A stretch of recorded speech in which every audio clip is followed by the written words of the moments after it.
Nama Yulvi Royla Boys, NIM 200406082, Prodi Agroteknologi 6, Tugas Kimia Dasar, Universitas Nusa Cendana. Pengertian larutan.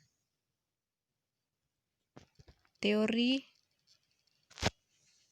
asam basa. Teori Arrhenius. Teori ini disusun oleh Svandet Arrhenius pada tahun 1884. Menurut teori ini, asam basa adalah suatu zat yang di dalam larutan air menghasilkan ion H+, sedangkan basa adalah suatu zat yang di dalam larutan air menghasilkan ion OH-. Asam basa menurut model Arrhenius terbatas dalam air sebagai pelarut.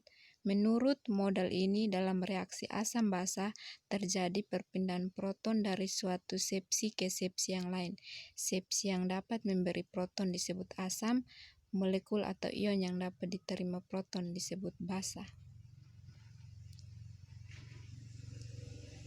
Macam-macam larutan. Yang pertama, larutan buffer.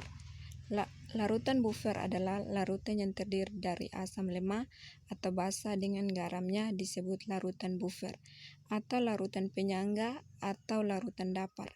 Larutan ini sangat penting dalam ilmu kimia karena sifatnya yang dapat mempertahankan pH suatu larutan jika diencerkan ataupun ditambahkan sedikit asam atau basa kuat.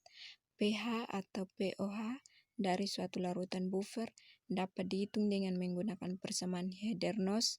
Dari uraian sebelumnya telah dijumpai persamaan Header-Noss-Hensbell yang digunakan untuk menghitung pH asam lemah atau basa lemah yang terdapat ion senama. Oleh karena itu, ditinjau lemah dengan basa konjungsinya atau suatu basa lemah dengan asam konjungsinya. Yang terakhir, larutan asam. Asam banyak ditemukan dalam buah-buahan dan sayuran seperti jeruk, lemon, tomat, dan sayuran. Contoh larutan asam adalah cuka, aki kendaraan bermotor, dan asam pada lambung manusia. Ciri-ciri atau tanda dari larutan asam adalah 1. Rasanya asam. 2. Dapat menimbulkan korosif. 3. Mengubah kertas lakmus biru menjadi merah.